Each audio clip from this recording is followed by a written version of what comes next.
ஆதியும் மந்தமும் எல்லாரும் பேரும் சோதியாம் பாட கேட்டையும் வாழ்த்தடங்கள்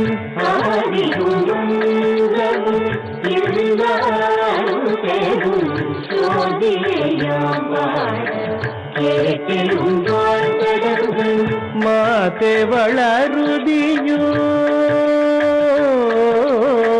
மாதே வளருதியோ செவியோ நின் செவிதான் மாதே வளருதியோ செவியோ நின் செவிதான் மாதேவன் வார்கழல்கள் வாட்டிய வாழ்கோலி போய் மாதேவன் வார்கழல்கள் வாட்டிய வாழ்கோலி போய் வீதி வாய் கேட்டலுமே விம்மி விம்மினை மறந்து வீதி வாய் கேட்டலுமே விம்மி விம்மினை மறந்து போதரமணியின் மேல் நின்றும் புரண்டிங்கள் போதரமணியின் மேல் நின்றும் புரண்டிங்கள் ஏதேனுமாக கிடந்தாள் என்ன என்ன ஏதேனுமாக கிடந்தாள் என்ன இதே என் தோழி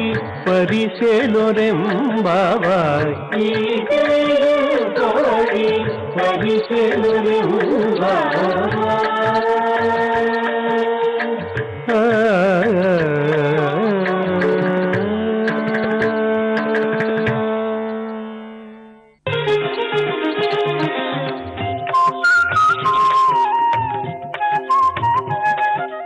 தமிழ் தொலைக்காட்சி நேயர்கள் எல்லாருக்கும் என்னுடைய பணிவான வணக்கங்கள். இந்த ஒளிமயமான எதிர்காலம் நிகழ்ச்சியிலே மரம் தரும் ஆலயங்கள் தலைப்பிலே நாம் நேற்றைய தினம் பார்த்த ஆலயத்தை பற்றி இன்றைய தினம் தொடர்வோம். நேற்றைய நம்ம பார்த்த ஆலயம் நான் சொன்ன பேர் திருமியச்சூர் என்ற ஆலயம். இது முதல்ல எங்க இருக்குன்னு பார்ப்போம். இந்த ஆலயம் திருவாரூர் உங்க எல்லாருக்கும் தெரியும். திருவாரூரை தெரியாதவர்கள் இருக்க முடியாது. திருவாரூரில் பிறந்தாலே முக்தி என்று சொல்வார்கள். அப்படிப்பட்ட ஒரு க்ஷேத்திரம். அந்த திருவாரூர் பக்கத்துல பேரளம் என்ற ஒரு ஊர் இருக்கு. எல்லாருக்கும் தெரியும். திருவாரூர்ல போய் கேட்டா எல்லாம் சொல்லுவாங்க ஏராளமான பஸ் இருக்கு, ஆட்டோ போலாம், கார்ல போலாம், அவரவர்கள் வசதியை பொறுத்தது. இந்த பேரளத்திலேருந்து ஒரு 2 கிலோமீட்டர் ஒரு டீவியேஷன் இருக்கும். இந்த பேரளத்திலேருந்து கேட்டீங்கன்னா பேரளத்திலே சொல்லுவாங்க திருமியச்சூர் என்ற ஆலயம். ரொம்ப அற்புதமான ஆலயம். நான் நேற்றே சொன்னேன், இங்க அந்த சூரிய பகவானுக்குடைய சாபம் தீர்த்த தலம் இது. அதாவது சூரியன் லைட்டே இல்லாம போனோன்னு நான் நேற்றை சொன்னது, இன்னைக்கு இதை உங்களுக்கு நினைவுபடுத்துகிறேன். அது சூரியனுக்கு சாபம் நீங்கி ஸ்ரீ மேகநாதர் என்ற பெயரோடு அங்க சிவனை வச்சு சூரியன் பூஜை பண்ணதாக ஐதீகம். அதுல என்ன விசேஷம் அப்படின்னா, சூரியன் இன்னைக்கும் பூஜை பண்ணிட்டு இருக்காரு. உங்களால் நம்ப முடியாது இல்ல? எப்படின்னா அதை நீங்க தாராளமா டெஸ்ட் பண்ணி பார்க்கலாம். எப்படி ஆறுது அப்படின்னா, இந்த சித்திரை மாசம் வருது இல்ல, சித்திரை மாசம்னா உங்களுக்கு புரியுற மாதிரி சொன்னா, நமக்கு ஏப்ரல் இந்த 15ஆம் தேதிக்கு மேல, அதாவது ஏப்ரல் வருஷ பிறப்புக்கு அப்புறம் இந்த ஃபர்ஸ்ட் வீக்ல, அதாவது சித்திரை 21ஆம் தேதி முதல் 27ஆம் தேதி வரை ஒரு 6 நாள். இந்த நாள்ல இந்த கருவறை இருக்கு பாத்தீங்களா, அந்த மேகநாதரோட கருவறை மேல சூரியன் அவருக்கு அங்க ஒரு சின்ன ஏதோ ஒரு ஓட்டை இருக்கான்.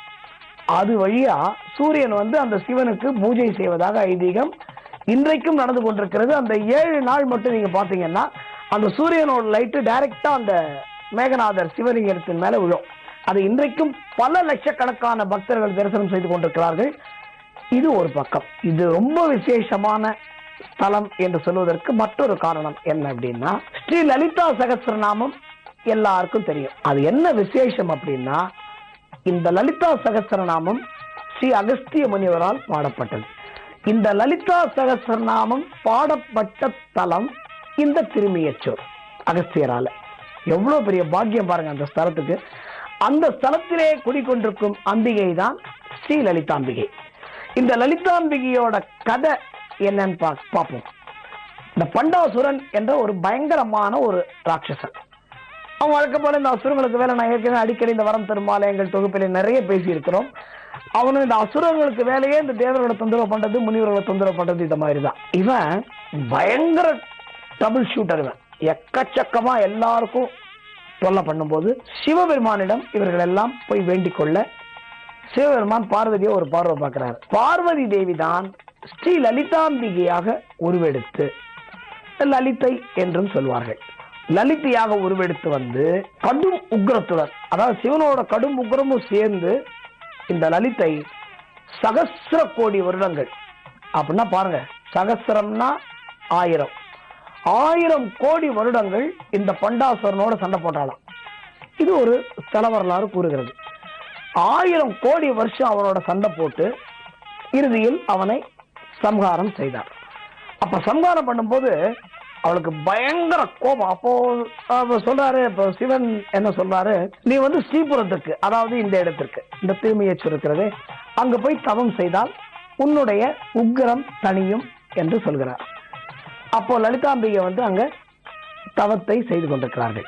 இந்த லலிதாம்பிகை இந்த 1000 வருஷம் சண்டை போட்டதுனால அவளுக்கு தனக்கே சரி நம்ம ஒரே கோலமா இருக்கோமோ அப்படின்னு ஒரு எண்ணம் இருந்தது. அந்த லலிதாம்பிகையை சுற்றி அவருடைய 8 தேவதைகள், அதாவது பரிவாரங்கள், அவருடைய பரிவாரங்கள் என்று சொல்வார்கள், அவர்கள் எல்லாம் அம்பிகையை போற்றி பாடுகிறார்கள். அவங்க பாடும்போது தான் லலிதாம்பிகைக்கு தெரியுது, ஆகா நம்ம இவ்வளவு அழகா, அவங்க கண்ணை பத்தி பாடுறாங்க, காதை பத்தி பாடுறாங்க, அவங்களோட செவ்விதழை பற்றி பாடுகிறார்கள்.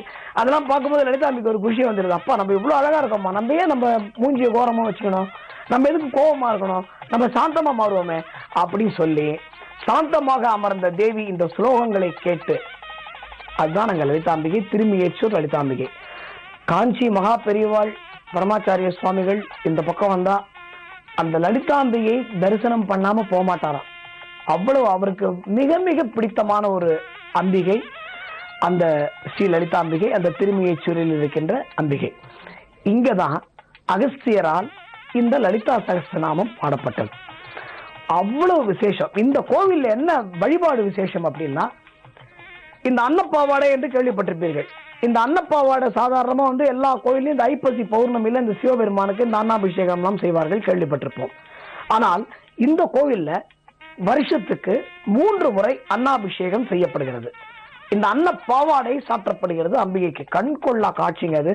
அதை வந்து வாழ்விலே நாம் மனிதனாக பிறந்தவர்கள் ஒரு முறையாவது இந்த திருமியேச்சூர் போய் அந்த லலிதாம்பிகையோட அழகை பார்க்க தான் சார் வேணும். நீங்க வந்து அதை போய் பார்த்தாதான் உங்களுக்கு அந்த அனுபவம் புரியும். இப்போ அந்த அம்பிகைக்கு எப்படி பண்றாங்க அப்படின்னா, வருஷத்துக்கு 3 வாட்டி. அது 1 நவராத்திரியில விஜயதசமி அன்னைக்கு பண்றாங்க, 2 மாசி மாதத்துல அஷ்டமி அன்னைக்கு பண்றாங்க, இன்னொன்னு இந்த வைகாசி மாசம் பௌர்ணமியின் போது செய்கிறார்கள். இந்த 3 தினங்களிலே அம்பிகைக்கு அன்னப்பாவாடை சாத்தப்படுகிறது. ரொம்ப விசேஷமா இருக்கும். அதை விட அன்னைக்கு என்ன விசேஷம் அப்படின்னா, சக்கர பொங்கல், புளியோதரை மற்றும் இந்த நைவேத்திய பழ வகைகள் எல்லாத்தையும் சேர்த்து வச்சு ஒண்ணா வைப்பாங்க. வச்சு எல்லாத்தையும் குழைச்சி அப்படி வைக்கும்போது இந்த அம்பாளுடைய லலிதாம்பிகையுடைய உருவம் இந்த ஒரு நீர் குளம் மாதிரி இருக்கும், குட்டியா ஒரு குளம் மாதிரி அமைச்சுவாங்க. அந்த லலிதாம்பிகையோட உருவம் அந்த தண்ணீர தெரியுமா, அவ்வளவு விசேஷம். எனவே தயவு செய்து இந்த திருவாரூர் பக்கம் போகின்ற அன்பர்கள் இந்த ஆலயத்திற்கு சென்று ஸ்ரீ மேகநாதர் அந்த லலிதாம்பிகை தரிசனம் செய்து, முடிந்தால் லலிதா சகஸ்ரநாமத்தை அங்கு பாராயணம் செய்து நீங்கள் கேட்ட பலனை, நீங்கள் கேட்ட வரத்தை அடையுங்கள். இது சத்தியம் என்று சொல்லி விடைபெறுகிறேன். வணக்கம்.